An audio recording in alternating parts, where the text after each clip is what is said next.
Hi అండి అందరికీ welcome to Renuka వంటలు అండ్ బ్లాగ్స్. ఒక్కసారైతే అన్నంలో ఇలా నిమ్మరసం కలిపి పోపు వేసి అయితే ట్రై చేయండి. టేస్ట్ అయితే చాలా చాలా బాగుంటుంది. లంచ్ బాక్స్లోకైనా మార్నింగ్ బ్రేక్ఫాస్ట్లోకైనా. దీనికోసం అయితే ముందుగా అన్నాన్ని ఇలా పొడిపిడిగా ఉడికించుకొని చల్లారబెట్టుకోవాలండి.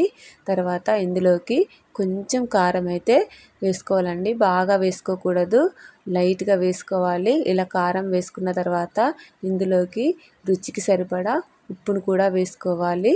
ఉప్పును కూడా వేసుకున్న తర్వాత ఇందులో నేనైతే ఒక నిమ్మకాయనైతే పిండుకుంటున్నానండి. అన్నం తక్కువగా ఉంటే ఒక సగం నిమ్మ చెక్కను పిండుకోండి. కొంచెం అన్నం ఎక్కువగా ఉందండి, నేను అందుకే ఒక నిమ్మకాయనైతే తీసుకున్నాను.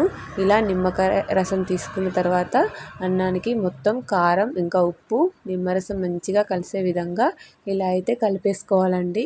ఇలా కలుపుకొని ఇప్పుడు ఈ అన్నాన్ని అయితే పక్కకు పెట్టేసుకోండి. ఈ అన్నాన్ని పక్కకు పెట్టేసుకున్న తర్వాత మనం ఇందులోకి అయితే పోపు అయితే పెట్టేసుకోవాలండి. పోపు కోసం ఒక కడాయి తీసుకొని అందులో ఆయిల్ వేసుకున్న తర్వాత ఇందులోకి ఆవాలు ఇంకా జీలకర్ర అయితే వేసుకోవాలండి. ఆవాలు జీలకర్ర ఇంకా మీకు కావాలంటే పచ్చెనగపప్పు మినపప్పు పల్లీలు కూడా వేసుకోవచ్చండి. నేనైతే ఏమీ వేయలేదు, ఓన్లీ ఆవాలు ఇంకా జీలకర్ర మాత్రమే వేశాను.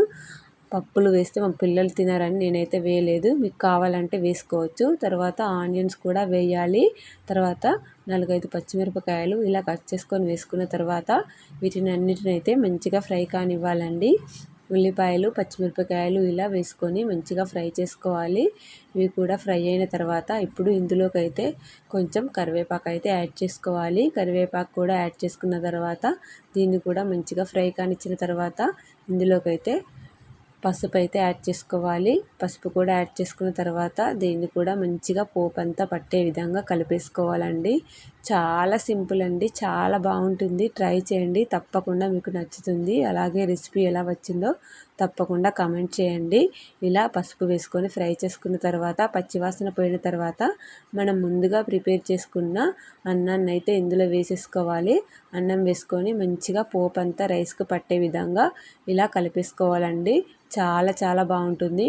కారకారంగా పుల్ల పుల్లంగా మధ్యలో ఉల్లిపాయ తగులుతూ తప్పకుండా ట్రై చేయండి. టేస్ట్ అయితే అదిరిపోతుందండి.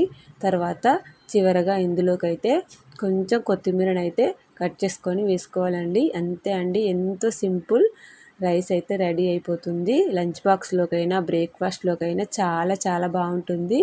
నచ్చితే లైక్ చేయండి, అలాగే సబ్స్క్రైబ్ చేసుకోండి ప్లీజ్.